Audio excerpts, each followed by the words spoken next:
Good morning. Welcome to another Facebook Live with Family Caregivers of British Columbia. I'm Victoria Lougheed. You've seen me a few times now, and what I'm doing is looking at some of the financial challenges that caregivers can face unexpectedly when we start caregiving or as we move through the caregiving trajectory. So, most of what I'm talking about today came from a beautiful blog post that our colleagues at the Ontario Caregivers organization created. I will be speaking to some of the things that they mentioned in the blog post, but more specifically to BC. And then I will have this article ready on our website after the Facebook Live has finished, and it'll be another resource under our Read section in the Learning Center. All right, so let's have a start. My colleague Carla Wilson will be adding resources as I go along. But I want to just start with folks who might be new to caregiving.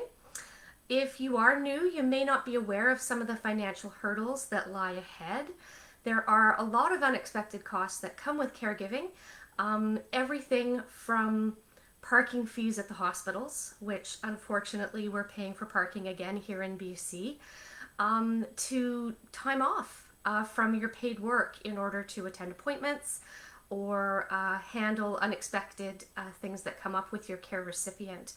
So what you're going to want to do as a new caregiver is pace yourself while you get a handle on caregiving and get a handle on your financial bearings around that caregiving.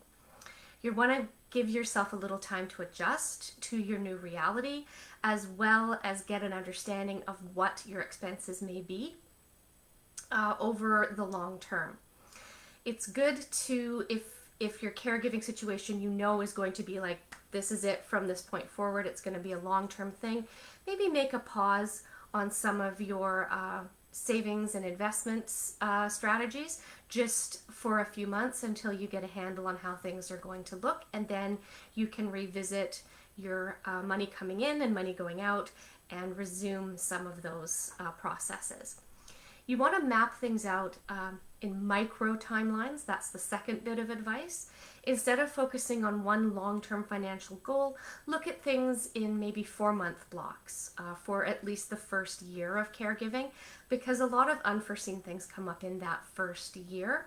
Focus on what your financial obligations are going to be even over the next few weeks at the very beginning, and then stretch it out to the next few months. And then once that first year has gone by, go back and take a look at where your costs went every month, going through your bank statements, going through your credit card statements, looking even at parking apps, just to sort of see where those costs came up. Third piece of advice is to determine what impact caregiving may have on your income. Will you be able to keep working full-time?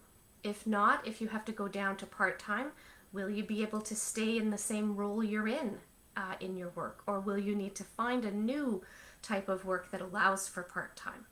That's going to mean doing some strategizing and maybe having some conversations with your work team, with your supervisor or manager around what's happening in your life outside of work and how they can maybe accommodate it.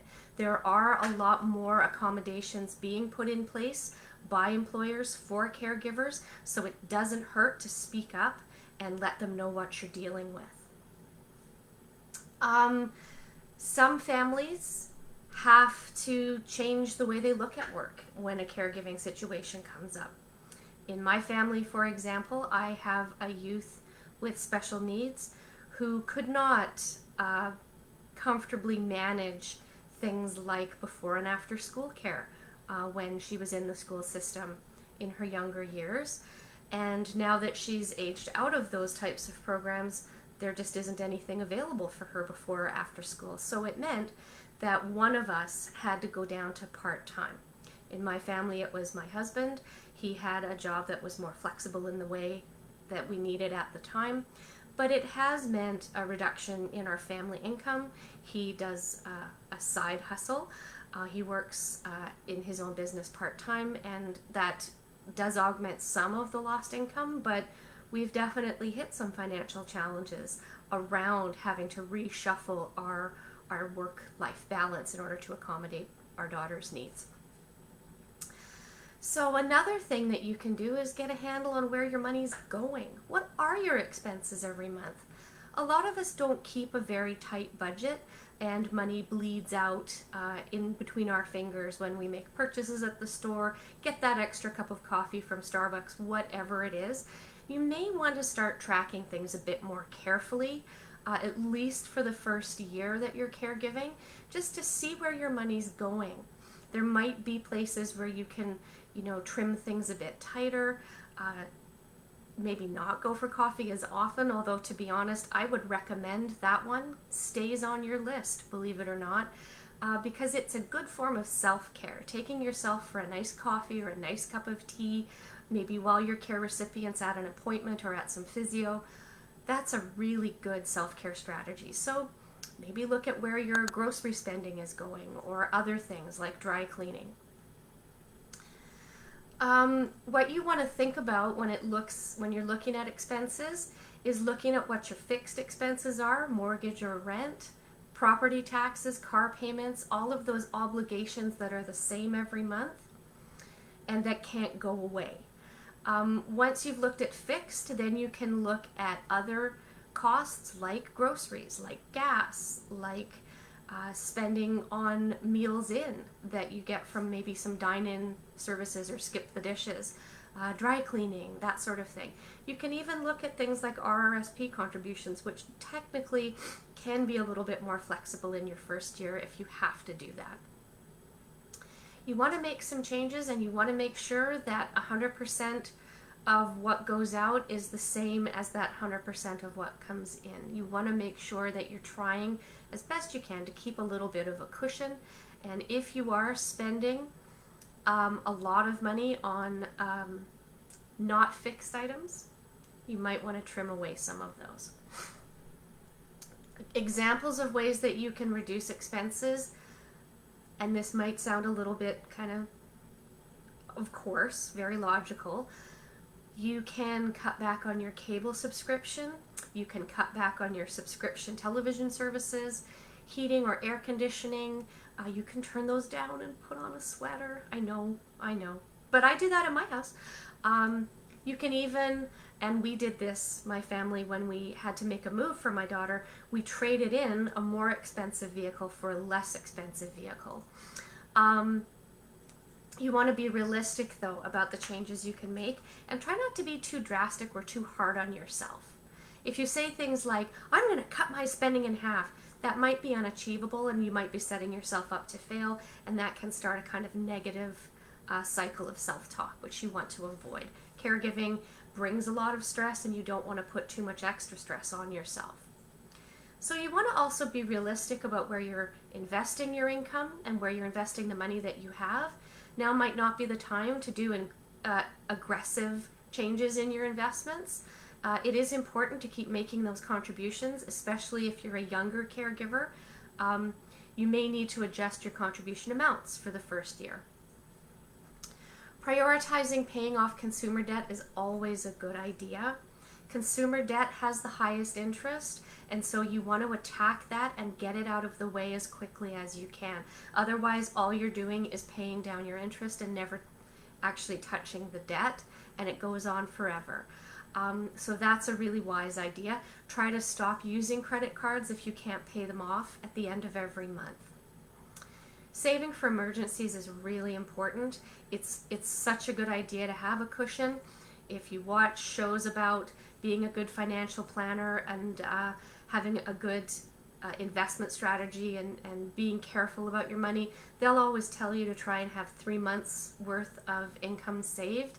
Not always possible for every Canadian in this day and age, not always possible in every city. We do live in some very expensive places here in BC, but try to do your best to have a little bit saved on the side for unexpected emergencies. It's always a good idea to talk to a tax expert, especially if you're going to be a primary caregiver for someone over the longer term. They can give you some amazing advice and strategies around handling tax credits and tax benefits that you may be able to take advantage of.